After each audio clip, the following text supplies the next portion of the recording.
대중강연가로 잘 알려진 김창옥 교수라는 분이 있습니다. 안산 예술의 전당에서도 아마 토크쇼를 한 걸로 알고 있는데, 하루는 강연을 마치고 내려오는데 한 여학생이 질문합니다. 남자친구가 군대 가는데 기다려야 할까요? 기다리지 말아야 할까요? 우리 청년들 좀 한번 대답해 보실래요? 기다려야 됩니까? 기다리지 말아야 됩니까? 예? 우리가 그 군대 갈 때 한 3년 가까이 됐습니다. 그때는 이제 고무신을 거꾸로 신는 경우가 많았어요. 근데 김창옥 교수는 기회입니다 이렇게 대답했어요. 여학생이 어리둥절해서 표정을 짓자 김 교수는 덧붙여서 남자친구를 진짜로 좋아하는지 아니면 좋아한다고 착각하는지를 알 수 있는 기회다, 그렇게 대답을 해 주었다고 합니다. 때로는 우리가 진짜로 좋아한다고 생각하지만 실제로는 알고 보면 내가 진짜 좋아하는 거로 착각하는 경우가 있는데, 이게 우리 남녀 관계의 교제뿐 아니라 하나님과의 관계도 그래요. 정말 우리가 정말 예배를 좋아하는지 아니면 예배를 좋아한다고 착각하는지. 코로나 3년 동안에 그런 질문을 가끔 받습니다. 목사님, 코로나 기간인데 현장 예배를 나와야 돼요? 아니면 그냥 온라인 예배에서 영상으로 드려야 됩니까? 충분히 있을 수 있는 질문이고 이해가 됩니다. 건강의 위협을 느끼니까. 그럴 때 김창옥 교수처럼 그거 기회입니다. 진짜로 내가 예배를 좋아하는지 아니면은 예배를 좋아한다고 착각하는지 그걸 알 수 있는 기회입니다. 만약에 그렇게 대답한다면 속 시원한 대답은 되지 못할지만은 저는 그 당시의 심정은 그거였어요. 내가 참 목회자로서 갈등이 많다. 성도들 나오라 하기도 그렇고 또 나오지 말라 하기도 그렇고 정부의 시책을 따라야 되느냐 그런 고민이 있잖아요. 근데 그 당시에 제 심정은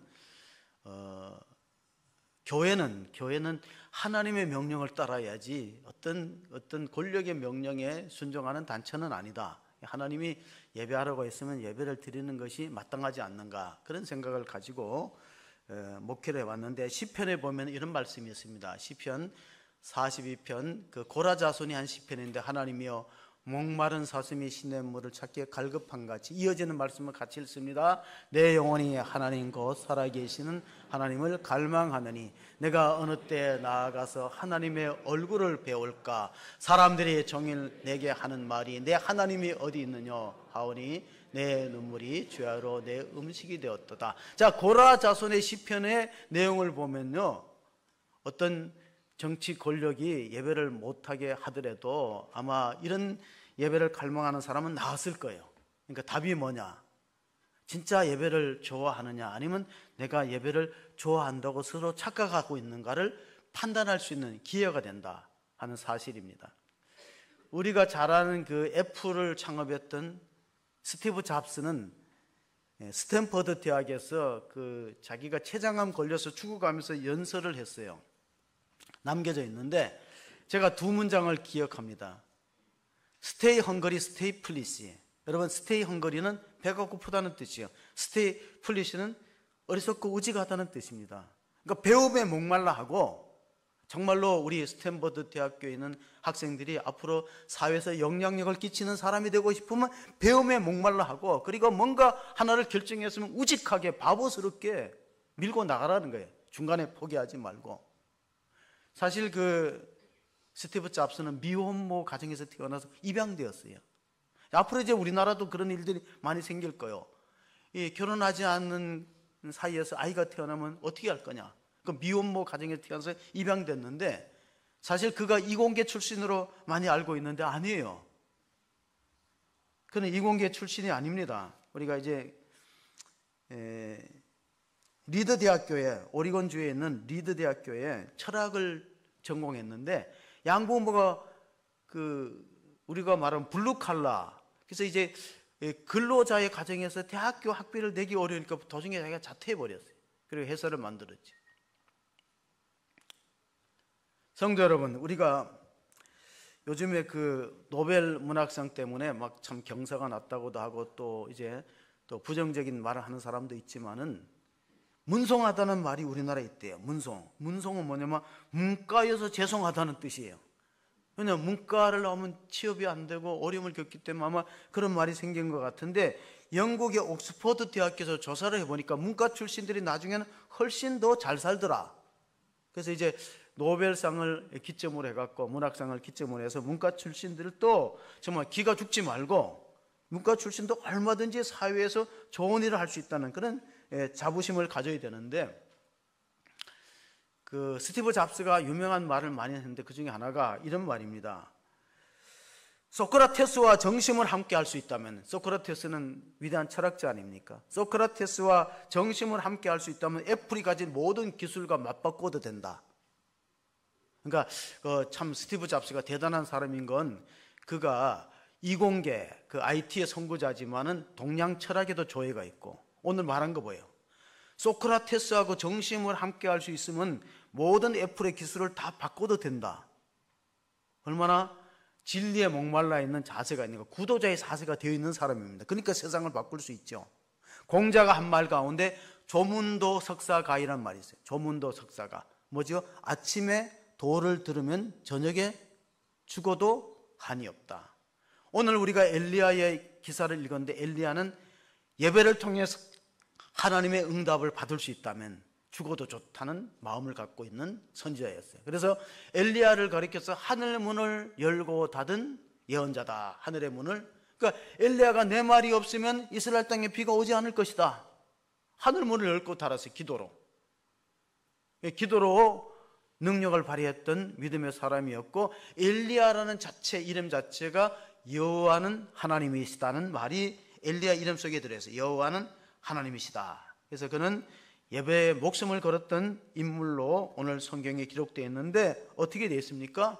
예배를 가지고 내기를 걸은 사람, 예배를 어떻게 내기를 했냐면은 18장에 23절 24절을 우리가 주목해 보시면, 그런즉 송아지 둘을 우리에게 가져오게 하고 그들은 송아지 한 마리를 택하여 각을 떠서 나무 위에 놓고 불을 붙이지 말고, 나도 송아지 한 마리를 잡아 나무 위에 놓고 불을 붙이지 않고, 너희는 너희 신의 이름을 부르라. 나는 여호와의 이름을 부르리니 이에 불로 응답하는 신 그가 하나님이니라. 백성이 다 대답하되 그 말이 옳도다 하니라. 자, 이때 상황은 어떤 상황입니까? 아방이 다스리는데, 아방은 그 부인을 잘못 얻었어요. 시돈의 공주 딸을 얻었는데 이세벨이라고 악독한 사람이에요.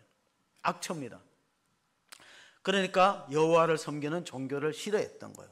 우상을 섬기는 바알과 아세라 제사장을 자기 밑에 두고 부리는 겁니다. 먹을 것을 주고 자기가 권력을 가지고 조종하는 것이 이세벨 왕비였어요. 그 밑에는 바알의 제사장 450명과 아세라 제사장 400명을 데리고, 흔히 말하면 무당을 850명 거느리고 있는 거예요. 무당을.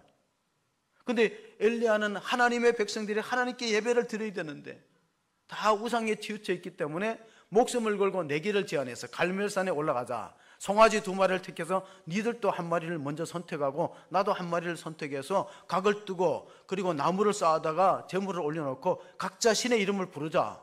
너희들은 바알의 신의 이름을 부르고 나는 여호와 이름을 부르겠다. 그런데 불로 응답하는 신이 참신이니까 여기서 지면 어떻게 돼요? 그 자리에서 죽는 거예요. 그러니까 목숨을 걸고, 예배에 목숨을 걸고 걸었던 사람이 엘리야고, 목숨을 걸고 내기를 제안했는데 아방이 좋다는 거예요. 일단 자기네들이 유리하잖아요. 몇 대 1이죠? 계산해 보십시오. 850대 1이에요. 무당 850명하고 하나님을 믿는 엘리야 혼자서 내기를 거는 거예요. 그래서 불로 응답하면 진짜 신이다. 그러니까 우리가 구약 성경에 보면 하나님이 나타나실 때 불 가운데 나타나는 경우가 많이 있어요.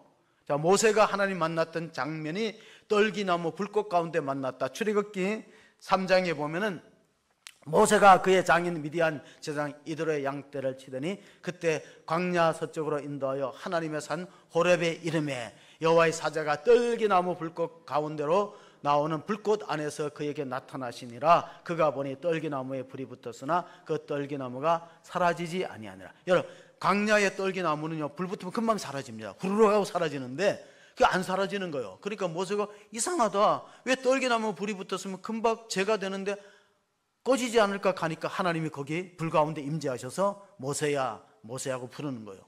너가 선 것은 거룩한 땅이네. 내 발에서 신을 벗으라. 그리고 사명을 부여했어요. 하나님 만났던 임재 장소가 불꽃 가운데 있기 때문에 불로 응답하는 것은 예배를 받았다는 의미를 나타내고 있습니다.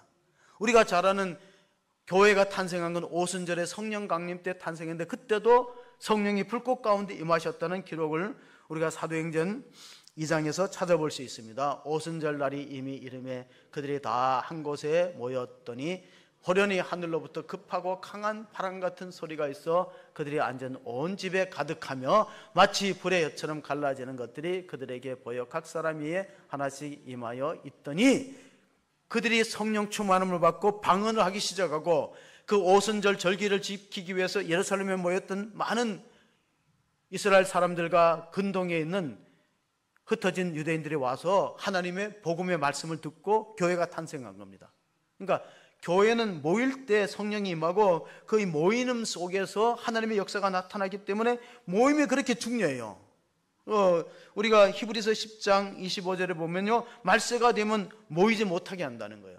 모이기를 피하는 어떤 사람들의 습관과 같이 하지 말고 오직 권하여 그날이 가까움을 볼수록 더욱 그러하자. 이 히브리 기자가 말하기를 역사가 흘러갈수록 모이는 게 힘들어진다는 거예요. 지금 모이는 게 참 힘들죠. 요즘 새벽기도 보면은 참 모이기가 힘들다는 걸 절실하게 느낍니다. 모이기를 피하는 어떤 사람들의 습관을 따라가면 안 됩니다. 왜냐하면 예배의 문이 닫히면 결국은 교회 문이 닫히는 것은 우리가 역사로 체험한 거예요. 모이기를 안 하면은, 모이기를 점점 안 하면은, 그럼 어떻게 될까요? 그러면은 교회도 점점 쇠퇴하게 되는 것이 과거에도 있었고 오늘의 현실도 있습니다. 여러분은 우리가 10월 27일 다음 주일에 한국교회 연합예배 날이라는 걸 아시죠? 광고도 나왔고 제가 포스터도 여러 곳에 붙였습니다. 시청과 강화문에 200만이 모여서 기도하는 날이 다음 주일 종교개혁 기념주일입니다. 한국교회 연합예배 날. 그리고 200억을 모금해갖고 사회에 어려운 사람들 돕는 기부를 하는 겁니다. 이미 매스컴에서 나왔듯이 105억을, 한국교회가 연합해서 105억을 기탁했어요. 이제 95억만 만들면 돼요. 쉽게 만들어지리라 보는데, 자, 200만이 모여서 200억의 헌금을 만들고 우리 한국 사회 가난하고 어려운 사람을 돕자 하는 취지가 뭡니까? 그 내용은 차별금지법 동성애를 반대하는 거예요. 차별금지법이 국회에서 통과되면 동성애는 성경의 가르침에 위배되는 죄라는 설교를 못하는 거예요. 설교를. 그 설교하면 법적으로 걸리게 돼 있어요. 그러니까 이걸 어떻게 하든지 막아야 되기 때문에 한국교회가 서명도 하고 그 차별금지법을 우리가 저지하기 위해서 200만이 모이는데, 교회 안에서도 또 반대가 있어요. 기윤실, 기독교 윤리실천에는 성명서를 냈어요. 왜 그렇게 모이느냐? 모임에 반대한다. 그러니까 같은 기독교 안에도 의견을 달리하는 사람들이 있기 때문에 제가 지금 기도 중에 있습니다. 자, 열왕기상 오늘 본문의 30절 31절을 한번 보십니다. 엘리야가 모든 백성을 향하여 이르되 내게로 가까이 오라. 백성이 다 그에게 가까이 가매 그가 무너진 여호와의 제단을 수축하되 야곱의 아들들의 지파의 수호를 따라 엘리야가 돌 12개를 취하니 이 야곱은 옛적에 여호와의 말씀에 임하여 이르기를 내 이름을 이스라엘이라 하리라 하신지라. 자, 야곱의 이름이 이스라엘로 바뀐 것은 창세기 32장의 사건이에요. 그가 밤새 야복강에서 천사와 씨름하고 기도로 매달렸더니 하나님 이름 바꿔줬어요. 그리고 야곱이라는 이름을 이스라엘로 바꾸고 어떤 일이 있었냐면 이들은 이제 하나님께 예배하는 공동체로 계약을 맺은 겁니다. 우리가 사회에서 배울 때 나라가 형성될 때 보면 처음에는 부족사회, 시족사회가 있다가 커지면 국가가 되는 거예요.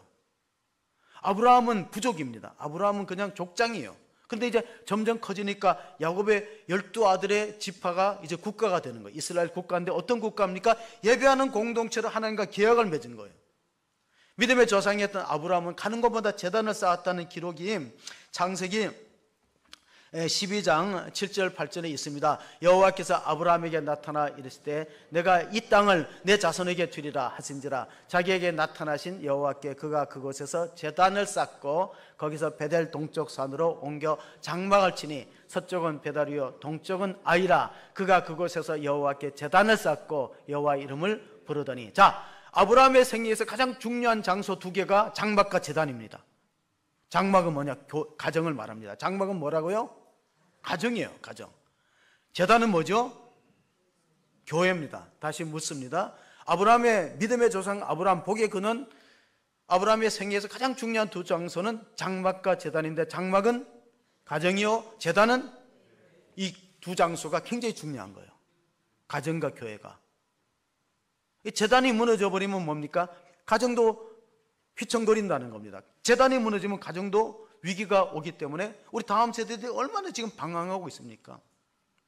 동성애 문제를 주제로 하는 영화들이 상영됩니다. 도시의 사랑법이라든가 뭐 이런 영화들이 상영되고 있고, 또 그리고 우리 자녀들이, 부모님들이 열심히 돈 버는 동안에 자녀들이 탈선하는 내용들이 나옵니다. 보통의 가족이라는, 맞죠? 그런 이제 영화들이 상영되고 있어요. 부모들은 열심히 돈 벌어요.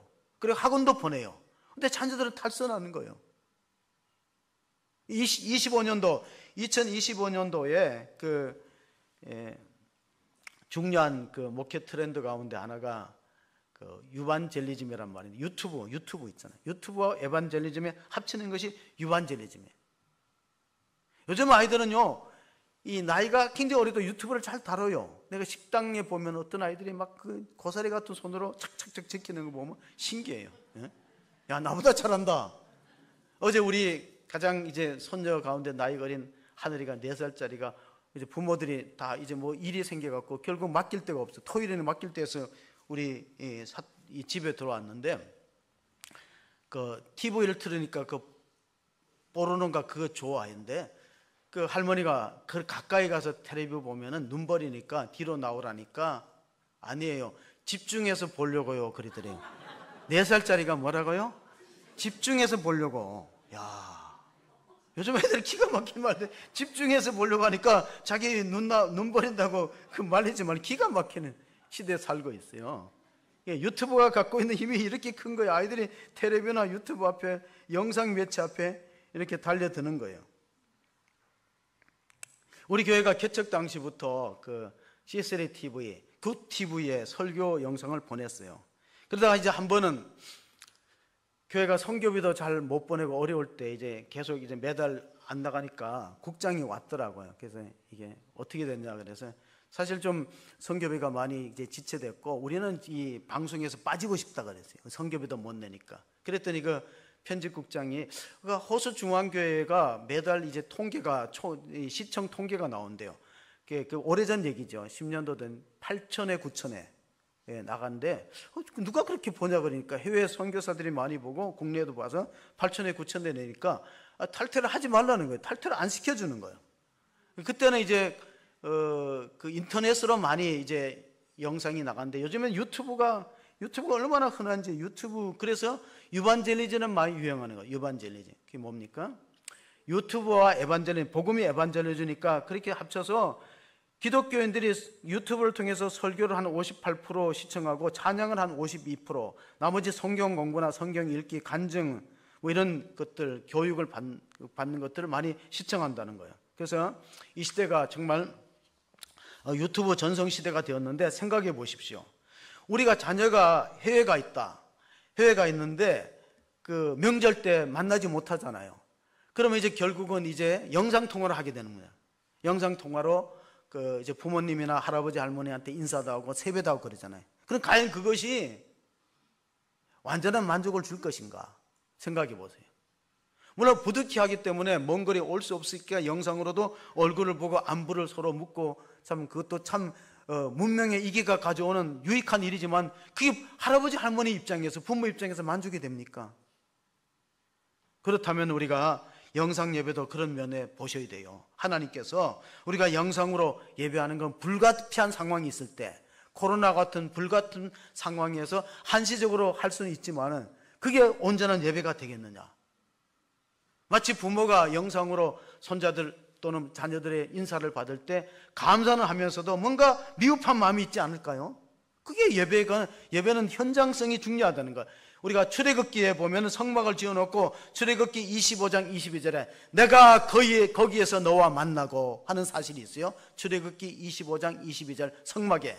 그래서 성막을 다른 말로는 회막이라고 불렀어요. 미팅 플레이스. 하나님과 이스라엘 백성이 만나는 장소예요. 교회가 왜 중요하냐? 교회가 왜 있어야 되느냐? 하나님과 만나는 장소를 구별해 놓은 것이 성전이고 성막인 걸 믿으시기 바랍니다.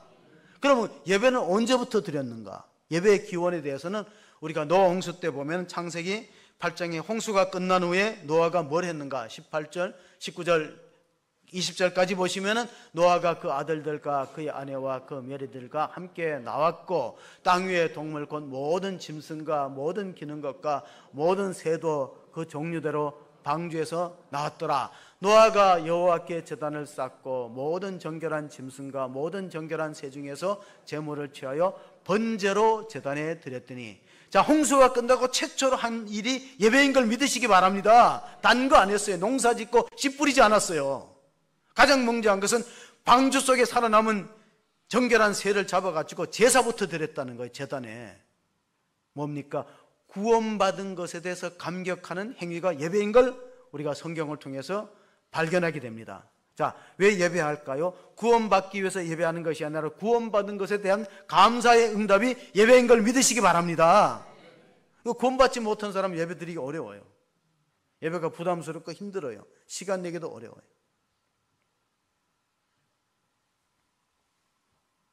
그리고 나서 하나님이 언약을 맺습니다. 제사를 잘 드리면요, 예배를 잘 드리면 하나님이 약속을 합니다. 우리가 세배하면 반드시 세뱃돈을 주듯이 예배를 잘 드리면 하나님으로부터 축복의 약속을 받는데, 그게 뭐냐? 창세기 9장 11절 13절에 보면 내가 너희와 언약을 세우리니 다시는 모든 생물을 홍수로 멸하지 아니할 것이라. 땅을 멸할 홍수가 다시 있지 아니하리라. 하나님이 이르시되 내가 너희와 및 너희와 함께하는 모든 생물 사이에 대대로 영원한 세우는 언약의 증거는 이것이니라. 내가 내 무지개를 구름 속에 두었나니 이것이 너와 세상 사이의 언약의 증거니라. 자, 노아 홍수 이후로 세상이 물로 심판받거나 멸망되지 않았어요. 하나님의 약속이 이행되고 있어요. 그게 뭐냐면 무지개가 하나님의 언약의 표시예요. 무지개가 뜨면 뭡니까? 다시는 노아 시대처럼 홍수로 세상을 쓸어버리거나 심판하지 않겠다는 거예요. 그럼 앞으로는 뭘로 심판할 것 같아요? 불로. 불로. 물로 안 하고 불로 한다는 거예요. 기다리고 있어요.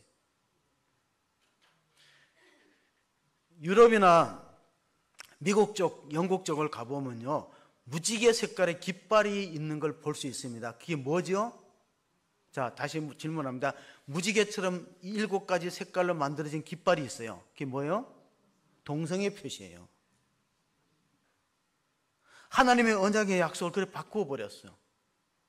동성애 표시로. 그래서 차별금지법이 통과되면 안 된다는 거예요. 시편 50편 5절의 아사베 시를 다시 보시면은 이르시되 나의 성도들을 내 앞에 모으라. 그들은 제사로 나와 언약한 이들이라 하시도다. 이스라엘 민족의 정체성이 뭐냐면 하나님과 예배 공동체, 예배하기로 약속했던 거예요. 그럼 예배가 끊어졌고 단절되었던 엘리야 시대는 뭐냐? 하나님과 관계가 끊어졌다는 거예요. 하나님과 교제가 정상적으로 되지 않다는 뜻입니다. 마치 북한이 지금 군사분계선의 도로를 다 파괴해버렸어요. 단절을 의미하죠. 선전포고, 간접적인 선전포고를 한 겁니다. 지난주에 제가 말씀을 드렸는데 경제 위기는 먹고 사는 문제예요. 그런데 안보 위기는 죽고 사는 문제예요. 기도할 필요성이 있다는 사실은 무엇입니까? 위기가 올 때 어떻게 해야 되는가? 야곱의 가정에 위기가 왔어요. 세겜 땅 낯선 곳에 갔는데 그 하나밖에 없는 딸 디나가 폭행을 당했어요. 세겜 추장한테. 그래서 오빠들이 복수한다고 성폭력에 대한 복수로 가짜 할례를 해서 혼인할 것처럼 하다가 할례 중에 고통 중에 있을 때 남자들 죽여버렸어요. 그 땅이 이제 발붙이고 못 살아요. 피신을 갈 때 하나님께서 나타나셨어요. 창세기 35장 1절에 보면 이런 말씀이 있습니다. 하나님이 야곱에게 이르시되 그러나 베들로 올라가서 거기 거주하며 내가 내 형 에서의 낯을 피하여 도망하던 때에 내게 나타났던 하나님께 거기서 제단을 쌓아라 하신지라. 위기 탈출의 첫 번째 방법은 제단의 회복입니다. 예배를 회복하는 것이 가장 중요한 한국교회 과제인 걸 믿으시기 바랍니다. 우리가 지금 예배가 얼마나 무너져서 우리나라 위기가 왔잖아요 지금. 근데 아직도 깨닫지 못해요. 야곱의 가정에 위기가 왔어요. 이 다 몰살당할 판이 잡히면은. 그러니까 이방 신상을 버리고 이방신상을 섬겼던 모든 그런 우상들을 버리고 옷을 갈아입고 다시 예배 장소로 올라가자. 베델은 어떤 곳입니까? 창세기 28장에 야곱이 형 에서에 속여갖고 아버지 이삭의 축복을 가로채고 형이 죽이려고 하니까 도망가다가 돌베개를 베고 잔 장소가 야곱이 돌베개 베델 지역입니다. 그 루스라고 부르는데 거기 하나님이 나타나셔서 약속합니다. 너 죽지 않을 거다. 너 외삼촌 레반 집에 가서 성공해서 돌아올 때까지 내가 너를 지켜주고 내 성공과 안전을 보장해 준다고 꿈속에서 사닥다리가 나타나서 베델 지역에 베델이 루스에서 그렇게 하나님이 언약을 했을 때 그때 야곱이 약속합니다. 이 돌이 하나님이 집이 될 겁니다. 내가 성전 세우겠습니다. 그리고 나의 모든 얻어진 것의 10분의 1을 하나님께 드리겠어요. 11조에 약속합니다. 근데 외삼촌 라반 집에 20년 동안 살아가면서 하나님께 서원했던 거 잊어버렸어요. 먹고 사는데 급박하고 그러니까 가정의 위기가 찾아왔습니다. 한국교회가 하나님으로부터 엄청난 축복을 받았습니다. 그런데 코로나 때문에 예배의 재단이 무너졌어요.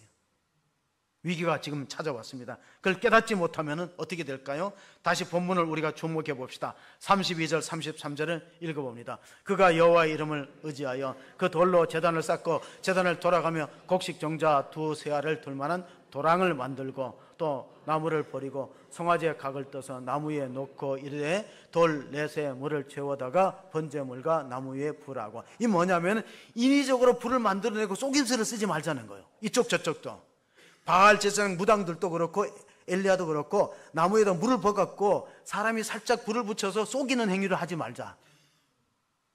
에이던 토저라는 미국의 목회자가 책을 썼는데 예배나 쏘냐는 책을 썼어요. 예배가 전체 하나님과 만남이 이루어지지 않고 쇼처럼 인위적인 방법으로 사람만 모였다 흩어지는 예배가 무슨 의미가 있겠느냐. 제가 평신도 때 좀 죄송합니다. 집사 때 앉아서 예배를 드리면 너무 목회자들이 설교 준비를 안 하고 설교를 하니까 속에서 화가 났어요. 그래서 내가 신학을 한지도 몰라. 나는 너무나 바쁘게 예배 시간을 구별해서 왔는데 너무 무성의하게 하니까 화가 나는 거예요. 근데 지금 반대가 됐어. 나는 밤새도록 했는데 작은 일로 예배를 안 드리니까 또 화가 나는 거예요. 그러니까 내가 오래 못 살 것 같아. 화를 내면 오래 못 산다 그러잖아요. 가만히 생각해 보니까 지금 이해가 돼요. 설교자들이 설교할 준비할 시간도 없고 목회 이래저래 애사 경사 차대 바쁘니까 그런데 나는 평신도 때 그게 이해가 안 되는 거예요. 왜냐면 회사 다니면서 먹고 살기 힘들어서 예배를 왔는데 목사님들이 너무나 무성의하게 설교를 그냥 대충 때우듯이 하니까 저렇게 하면 안 되는데 속이 상했다는 거예요. 근데 내가 또 막상 목회자가 돼 보니까 내 또 부족함을 느끼죠. 그래서 혹시 여러분 제 때문에 속이 상하면 잘 이해해 주시기 바랍니다. 바빴겠거니 그렇게 이제 이해를 해 주시기 바랍니다. 우리 아들이 안수를 받았는데 개척의 꿈과 비전이 있다 그래서 제가 그런 얘기를 꼭 들려줍니다. 개척교회는요, 건물도 프로그램도 절대로 큰 교회를 못 따라가잖아요. 교육 시스템에 따라가겠어요? 그러니까 개척을 하면 설교에다 목숨을 걸어갖고 오늘 예배 드리는 사람이 은혜 못 받으면 다음 주에 못 온다 이 생각을 하고 개척을 해야지. 그냥 적당하게 해서는 절대 성공할 수 없다. 진짜 어려워요. 지금 은혜 못 받고 하나님 만나고 불의 응답을 받지 못하면 그러면은 다음 주에 온다는 보장이 어디 있겠어요? 왜냐하면 시설 좋고 프로그램 좋은 교회들 얼마나 많은데 경쟁이 안 되잖아요. 목숨을 걸어야 돼요. 그래서 성도는 개척교회 성도는 예배에 목숨을 걸고 개척교회 목사는 설교에 목숨을 걸을 때 그 교회가 되는 거예요. 그렇게 되면 교회가 될 수 있어요. 지금 이 시대에도 교회가 될 수 있다. 1654년도에 어떤 일이 있었냐면 1654년도면 상당히 오래되죠. 프랑스의 유명한 수학자가 있고 천재라 그래요. 이 사람을 브레즈 파스칼을 천재라 불렀어요. 왜냐하면 컴퓨터 이론을 만든 사람이 실제로는 빌 게이츠나 스티브 잡스가 아닙니다. 컴퓨터 이론을 최초로 만든 계산기를 만든 사람이 프랑스의 수학자요 물리학자는 파스칼이에요. 천재예요, 천재. 누나가 신앙심이 깊어서 전도를 하는데 하나님 안 믿다가 31살에 성경을 읽다가 불을 받았어요. 오늘 엘리야가 불을 받았듯이 불을 받았는데 1654년도에 11월 달입니다. 밤 10시 반부터 묵상을 하고 성경 읽고 기도하는데 하나님이 나타나시어요. 불 가운데. 너무나 기뻐갖고 불의 응답을 받고 파스칼이 그때 느낌을 기록으로 남겨서 양복 안주머니에다 넣었는데요, 이게 죽은 후에 발견됐습니다. 그 파스칼이 오래 살지는 못했어요. 39살에 세상을 떠났는데 그 양복 안주머니 가죽으로 썼어요. 하나님, 아브라함의 하나님, 이삭의 하나님, 야곱의 하나님, 철학자의 하나님이 아니다. 사람의 생각으로 만들고 구상해서 만드냐, 하나님이 세상을 만드시고 예수 그리스도로 나타나서 나를 위해 십자가 죽으시고 구원의 은혜를 베푸신 그분을 내가 만났다. 불의 응답을 받았다. 기쁨, 감사, 감격, 눈물, 이렇게 해서 문장을 썼어요. 라틴 말로. 그래서 자기 양복 안주머니에 적어서 그 1654년도 11월에 10시 반에서 12시 반 2시간 사이에 불로 임재하셨던 하나님의 성령의 강림과 자기가 예수님을 아는 것이, 하나님과 그의 보내신 자 예수 그리스도를 아는 것이 참 영생이다. 예수님은 하나님이신데 나 같은 죄를 위해서 십자가에 고난당하시고 죽음으로 내 구원을 완성했다. 그래서 그 그리스도를 만난 감격을 그가 방세라는 책에도 기록했듯이, 방세에 가면요 여러 가지 아티클이, 방세라는 글은 명상록이라는 뜻인데 그 아티클이 한 1000개 됩니다. 제가 쭉 읽어보니까 그 한 200개, 400개쯤 돼서는 이런 내용들이 나옵니다. 내기의 이론이 있습니다. 내기의 이론이 뭐냐? 하나님이 계시다 안 계시다, 과학적으로 철학적으로 입증이 안 된다. 심판이 있다 없다, 그것도 확실하지 않다. 죽은 뒤에 천국과 지옥이 있는가, 그건 입증될 수 없는 것이기 때문에 입증이 되지 않는 것은 선택하는 거예요. 이것이냐 저것이냐. 키에르케고르가 쓴 책 가운데 이것이냐 저것이냐는 유명한 책이 있어요. 자, 선택을 해야 돼요. 자, 바알을 선택하든가 아세라를 선택하든가 여호와 하나님을 선택하는 선택의 문제예요. 그런데 선택의 결과는 엄청나게 차이가 있습니다. 우상 종교를 선택하거나 진리가 아닌 것을 선택하면 망하는 거예요. 그럼 죽은 뒤에 심판이 있고 없고 천국과 지옥이 있고 없고 증명이 안 되는데, 그 파스칼의 확률의 이론에 따르면요, 내가 하나님이 계시다, 죽은 후에 심판도 있다, 천국과 지옥이 있다가 선택했다가 막상 없으면 잃을 게 별로 없다는 거예요. 근데 만약에 내가 하나님 없다 그랬어요. 하나님이 어디 있느냐, 심판이 어디 있느냐, 천국과 지옥이 어디 있느냐 이렇게 선택했다가 죽어보니까 천국이 있고 지옥이 있으면 완전한 폭망이라는 거예요. 완전한 폭망. 그래서 자기는 하나님 있는 쪽에 선택한다는데, 결국은 불의 응답이 엘리야의 제단에 임했어요. 12지파에 따라서 4통의 물을 3번 붓다. 본문에 그렇게 기록되어 있어요. 4통의 물을 3번 부으면 몇 통이 되나요? 잠이 오시나요? 12통이잖아요. 12지파가 무너진 제단을 쌓기 위해서는 12동이에 물을 붓는 거예요. 부어가지고 불로 임했습니다. 그리고 나서는 결과가 어떻게 됐냐? 엘리야의 제단에 불로 하나님 응답하시니까 저쪽은 뭐예요? 저쪽은 가짜신을 섬긴 거예요. 가짜신을 따라서 백성들을 미혹시키는 그 바알 제단과 아세라 제단, 기손신에 가서 다 죽입니다. 얼마나 많이 죽였냐면요, 칼이 휘어질 정도로 죽였는데, 제가 갈멜산의 성지 순례를 가보니까 엘리야의 동상을 한번 보시기 바랍니다. 그 엘리야 동상이 이제 2장으로 나와 있는데요, 조금 큰 쪽에 칼 보면 칼이 휘어졌죠. 사람 많이 죽여서 그렇대요. 무당들을 죽인 거예요. 그리고 발밑에는 뭐가 보여요? 사람이 바알 제사장들, 무당들이 보이는 거예요. 무당을 발로 밟은 거예요. 그게 이 갈멜산이 포도 농사가 잘 됩니다. 날씨가 좋고 이래서 갈멜산에 올라가면 포도 농사가 잘 되고, 이 동상 옆에 맞은편은 회당이 있더라고요. 제가 회당도 들어가 봤어요.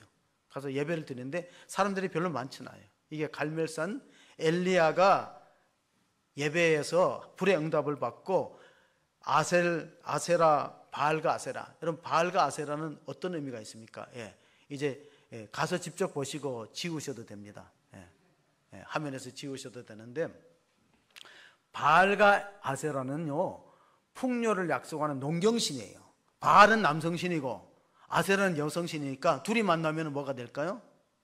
그러면 이제 비를 땅에 뿌려갖고 농사가 잘 되게 해서, 거기까지는 괜찮은데 그 바알과 아세라 제사장들은 신전에서 남성들이 가면 가져 관계를 맺어요.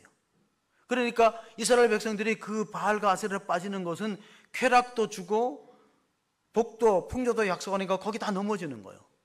엘리야가 그건 아니다, 그건 잘못된 우상 종교라고 아무리 외쳐도 거기에 많은 백성들이 미혹되기 때문에 오늘날로 말하면요, 교회는 재미없고 세상은 재미있거든. 그러니까 교회 쪽으로 많이 기울어져. 교회는 재미가 없어요. 근데 세상은 재미있거든. 그러니까 바알과 아세라 쪽으로 남성들이 빠지고 현혹되는 거예요. 그 당시에는 아합 왕이요, 오므리 왕조, 북이스라엘이 오므리 왕조 때 가장 경제적으로 잘 살았어요. 영적으로는 타락했지만은 지금도 그렇잖아요. 사람들은 물자는 풍부하지만요, 영적으로는 지금 많이 침체된 상태에 우리가 살고 있어요. 여로보암 2세 때. 그래서 출애굽기를 다시 우리가 해석해 보면 출애굽기 20장 24절 25절 보세요. 20장 24절 25절 보시면은 내게 토단을 쌓고 그 위에 내 양과 서로 내 번제와 화목제를 드리라. 내가 내 이름을 기념하는 모든 곳에서 내게 임하여 복을 주리라. 내가 내게 돌로 제단을 쌓거든 다듬은 돌로 쌓지 말라. 내가 정으로 그것을 쪼면 부정하게 함이니라. 자, 아브라함 시대는 토단을 쌓았어요. 그 토단이 뭐냐면 지금도 그 유적지를 고고학자들이 발견했어요. 팔레스타인, 이스라엘 땅에 지금 이스라엘 가기 어려워요. 아브라함이 토단을 쌓아서 예배드리는 장소를 보여주더라고. 그 다음에 이제 야곱이나 이때는 이제 돌단을 쌓았잖아요. 돌단을 쌓을 때는 정으로 대서 따듬지 말라는 거예요. 인위적인 방법을 통해서 예배하지 말고 오직 하나님을 경배하는 순수한 마음으로 예배할 때 어떻게 돼?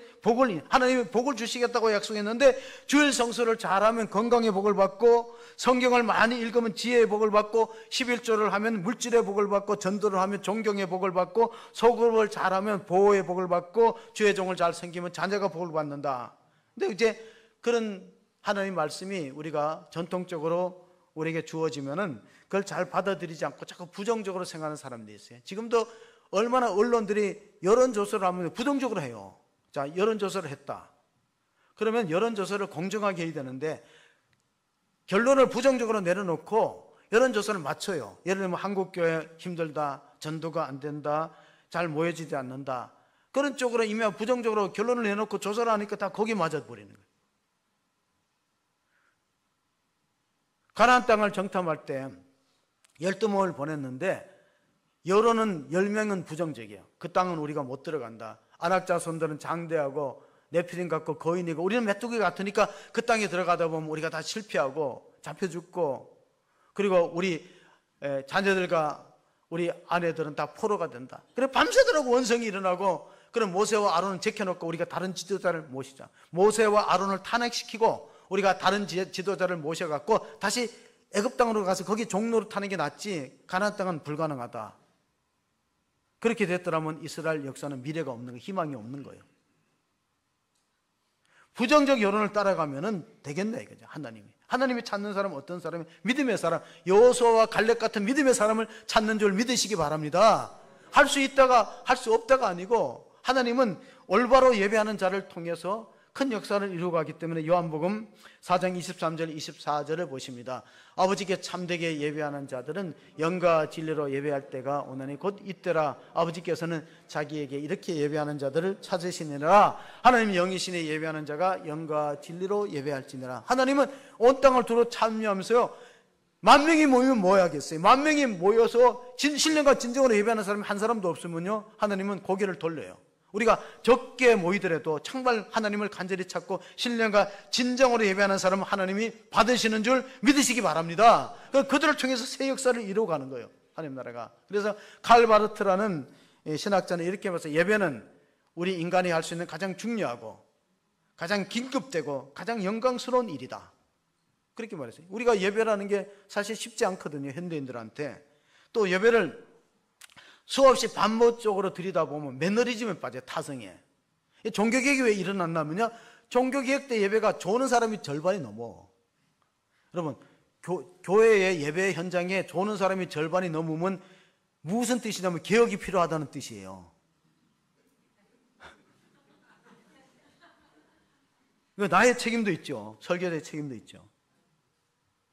그리고 그때 당 사람들은요, 영성체만 받아먹고 설교 내용 몰라요. 라틴 말로 미사를 집리하는데 라틴 말은 신부들만 라틴어를 공부했지 독일 말로 있는 회중들이 농사 짓다가 와갖고 뭘 알겠어요. 예배가 제대로 안 되는 거예요. 예배는 하나님과 만남이고 교통이 되는데 안 되니까 종교개혁이 일어났죠. 그러니까 종교개혁이라는 것은 다시 말하면 예배갱신이에요. 예배를 살려야 된다. 예배가 제대로 드려져야 된다. 미국의 저술가였던 맥스 루케이도는요, 예배를 가리켜서 하나님의 위대하심을 높이고 하나님에 대한 우리의 시야를 넓히는 거다. 다시 말씀을 드립니다. 예배는 하나님을 위대하심을 찬양하고 높이는 거예요. 그리고 우리가 하나님에 대한 시야를 넓혀야 돼요. 우리가 시야가 너무 좁아. 근시 아니에요. 예배라는 말이 영어로 워십인데 워십이 뭡니까? 월스 가치라는 말에다가 신분을 나타내는 SHIP, 합치면 워십이 돼요. 하나님을 높이고 하나님에 대한 우리의 시야를 넓혀가는 겁니다. 에이든 토어저는 하루를 예배로 시작하는 사람은 마귀가 건드릴 수 없는 능력 있는 삶을 살아간다. 어떻게? 하루를 예배로 시작하는 사람은 마귀가 손댈 수 없는 권능자의 삶을 살기 때문에 예배를 중요시키고 예배 앞에 올바른 믿음을 가지고 나와야 되는데, 가장 아름다운 예배를 드렸던 사람을 꼽으라면요, 엘리야와 신약의 마리아입니다. 엘리야와 마리아. 마리아는 옥합을 깨뜨렸어요. 예수님 발 앞에 부었어요. 사람들은 조롱합니다. 왜 저렇게 낭비하느냐. 안 믿는 사람은 저를 조롱해요. 왜 교회 가서 시간 낭비하고 교회 가서 물질 낭비하느냐. 근데 마르바 더니라는 여성신학자는요, 예배는 거룩한 낭비라 그래요.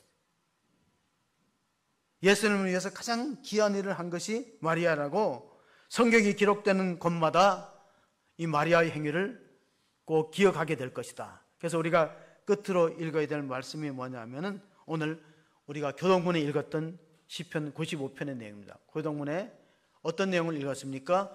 오라 우리가 굽혀 경배하며 우리를 지으신 여호와 앞에 무릎을 꿇자. 그는 우리의 하나님이시요 우리는 그가 기르시는 백성이며 그의 손에 돌보시는 양이기 때문이라. 너희가 오늘 그의 음성을 듣거든 너희는 무리바서와 같이 또 강야의 마사에 지냈던 날과 같이 너희 마음을 완악하게 하지 말지어다. 예배는 하나님 앞에 무릎을 꿇고 하나님을 경배하는 가장 영광스럽고 긴급되고 중요한 일이라는 사실을 믿으시기 바랍니다. 예배의 문이 열리면은 하나님의 능력이 다시 나타날 것이고, 예배의 문이 닫히면 축복의 문도 닫힐 겁니다. 이제 다시 구약시대의 선지자들이 외쳤던 말씀이 뭡니까? 여호와께로 돌아오자. 모든 예언자들이 여호와께 돌아오자는 말씀을 외쳤는데, 그것은 바로 하나님 앞에 무너졌던 제단을 다시 세우고 하나님을 경배하는 민족으로 정체성을 찾는 거예요. 우리가 예배하는 공동체임을 잊지 말고 다시 주의 제단 앞으로 모이기를 힘쓰는 교회가 되시기를 주의 이름으로 간절히 축원합니다. 하나님 아버지 감사합니다. 다시 주의 제단 앞으로 우리가 모이기를 원합니다. 우리의 예배가 맨더리즘 타성에 빠지지 않게 하시고 하나님을 간절히 찾는 목마름이 있기를 원합니다. 고라자손이 사슴이 신의 문을 찾기에 갈급한 것이 내 영혼이 주를 찾기에 갈급하는 심령으로 예배 현장에 임하게 하시고, 또 예배를 통해서 하나님의 불의 응답을 체험하는 성도가 되게 하여 주옵소서. 삶의 여러 가지 얽힌 문제들이 있습니다. 질병의 문제가 있고 사업의 고통이 있고 자녀 문제가 있습니다. 하나님께 간절히 찾고 찾을 때 주님 우리를 만나주시고 우리 삶의 문제 응답하시고 해결의 열쇠를 허락하여 주옵소서. 예배를 살림으로써 교회가 살고 민족이 사는 역사가 나타나기를 간절히 원하며 우리 구주 예수 그리스도의 이름으로 기도합나이다. 아멘.